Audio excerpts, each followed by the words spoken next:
اللہ تعالیٰ کے فضل و کرم سے ہمارا یہ عقیدہ ہے کہ صحابہ کرام رضی اللہ تعالیٰ مجمعین میں جو سب سے افضل ہے، فضیلت والے ہیں، وہ حضرت سیدنا ابوبکر صدیق رضی اللہ تعالیٰ عنہ۔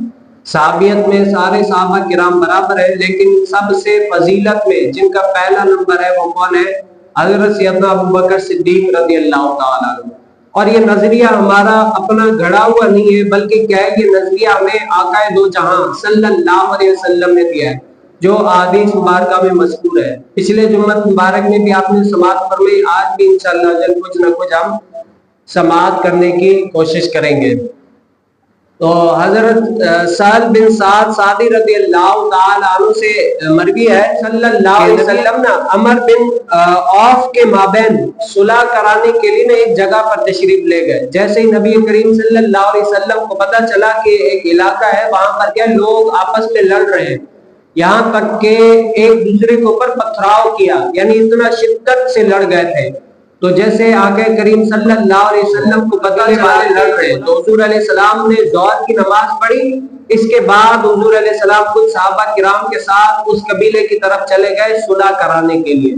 یہاں سے پتہ چلا صلح کرانا یہ نبی کریم صلی اللہ علیہ وسلم کی سنت مبارکہ ہے، اور جھگڑے کو بڑھانا یہ منافقین کا کام ہے۔ تو نبی کریم صلی اللہ علیہ وسلم ان دو گروہ میں صلح کرانے کے لیے جانے والے تھے۔ تو حضرت سیدنا بلال رضی اللہ تعالیٰ عنہ سے حکم دیا کہ اے بلال، اگر میں عصر میں دیر کروں نا تو حضرت سیدنا ابوبکر صدیق رضی اللہ تعالیٰ عنہ کو حکم دینا کہ وہ نماز پڑھیں۔ اب یہاں سے پتہ چلا کہ حضور علیہ السلام کی ظاہری حیات میں جو مصلی رسول پر کھڑے ہوتے ہیں نا، اور بھی بہت سارے صحابہ کرام تھے، حضور علیہ السلام ان کا بھی حکم دے سکتے تھے، لیکن حضور علیہ السلام اعلی ذات سے یہی فرمانا چاہ رہے ہیں کہ میرے بعد تمام صحابہ کرام رضی اللہ تعالیٰ اجمعین میں جو افضلیت والا ہے، فضیلت والا ہے، وہ کون ہے؟ حضرت سیدنا ابوبکر صدیق رضی اللہ تعالیٰ عنہ۔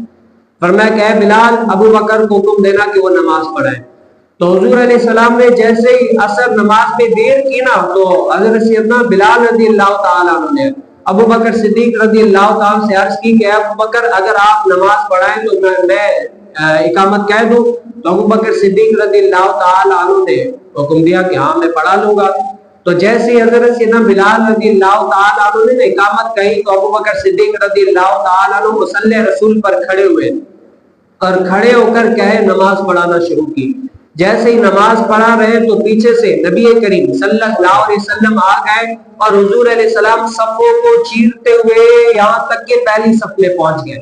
اب صحابہ کرام نے دیکھا کہ حضور علیہ السلام آ گئے، مصلی رسول پر ابوبکر صدیق کھڑے ہوئے، تو صحابہ کرام نے اپنی ہتھیلیوں پر یعنی تالیاں بجانا شروع کر دی۔ اب محدثین کہتے ہیں کہ تالی ہے کہ پچھلے ہاتھ پر یوں ابوبکر صدیق متوجہ ہو، اور حضرت سیدنا ابوبکر صدیق رضی اللہ تعالیٰ جب نماز پڑھاتے تو دائیں بائیں نہیں دیکھتے، بالکل متوجہ ہو کر خشوع و خضوع کے ساتھ نماز پڑھا بھی کرتے تھے، پڑھایا بھی کرتے تھے۔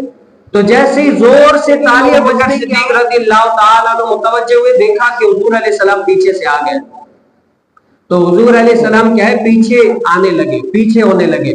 تو حضور علیہ السلام کہ کیا ہے وہ ابوبکر صدیق رضی اللہ تعالیٰ عنہ پیچھے ہونے لگے۔ تو حضور علیہ السلام نے ابوبکر صدیق رضی اللہ تعالیٰ کو اشارہ کیا کہ ابوبکر صدیق وہیں پر رہ کر نماز پڑھانا شروع کرو، میں پیچھے نماز پڑھتا ہوں۔ تو یہ عشق کا مقام ہے، کیا ہے یہ عشق تھا، محبت تھی حضور علیہ السلام سے بے پناہ۔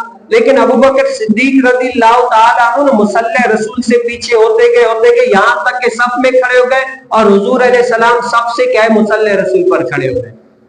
اب جیسے ہی حضور علیہ السلام آگے ہوئے، نماز مکمل کی، پڑھائی، تو حضور علیہ السلام نے حضرت سیدنا ابوبکر صدیق رضی اللہ تعالیٰ عنہ کو فرمایا کہ ابوبکر، میں نے کہا تھا کہ تم پیچھے نہیں آنا، کیا ہے نماز پڑھا دینا، تو تم پیچھے کیوں آئے؟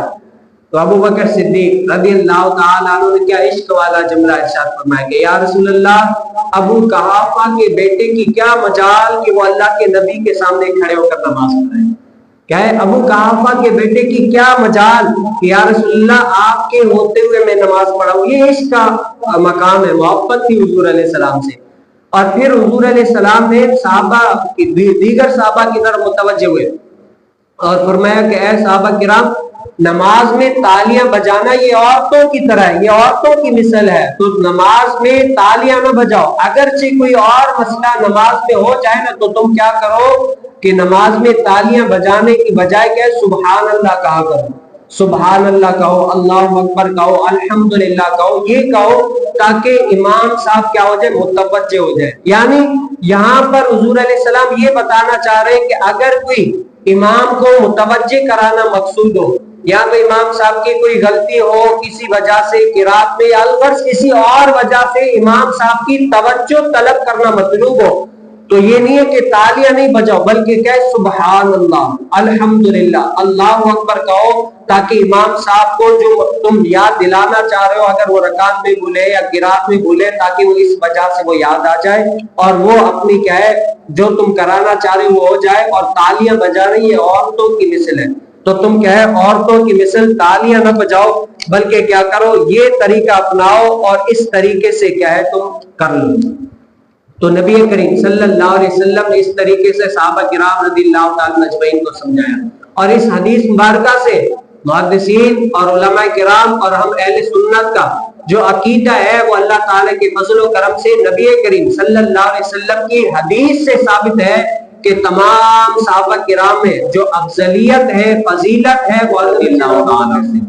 میں نے ایک جمعے کے بیان میں پچھلے میں یعنی نادانی سے یہ کہہ دیا تھا کہ تمام صحابہ کرام رضی اللہ تعالی اجمعین میں جو فتح مکہ والے ہیں، لیکن فتح مکہ والے نہیں ہیں، میں اس بات سے رجوع کرتا ہوں، وہ کون ہے؟ تمام صحابہ کرام رضی اللہ تعالی اجمعین میں جو سب سے فضیلت والے ہیں نا وہ کون سے؟ 313 صحابہ کرام اصحاب بدر والے۔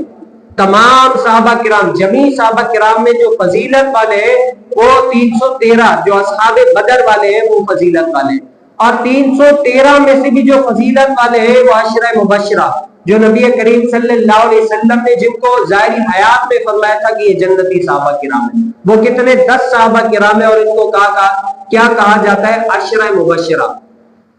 اور ان عشرہ مبشرہ میں جو فضیلت والے ہیں وہ خلفائے راشدین ہیں، اور ان خلفائے راشدین میں جو فضیلت والے ہیں وہ کہنا ہے سب سے پہلے حضرت سیدنا ابوبکر صدیق رضی اللہ تعالی، پھر حضرت سیدنا عمر فاروق رضی اللہ تعالی، پھر حضرت سیدنا عثمان غنی رضی اللہ تعالی، اور پھر حضرت سیدنا مولا علی رضی اللہ تعالی۔ یہ ترتیب ہے نبی کریم صلی اللہ علیہ وسلم کے صحابہ کی فضیلت میں۔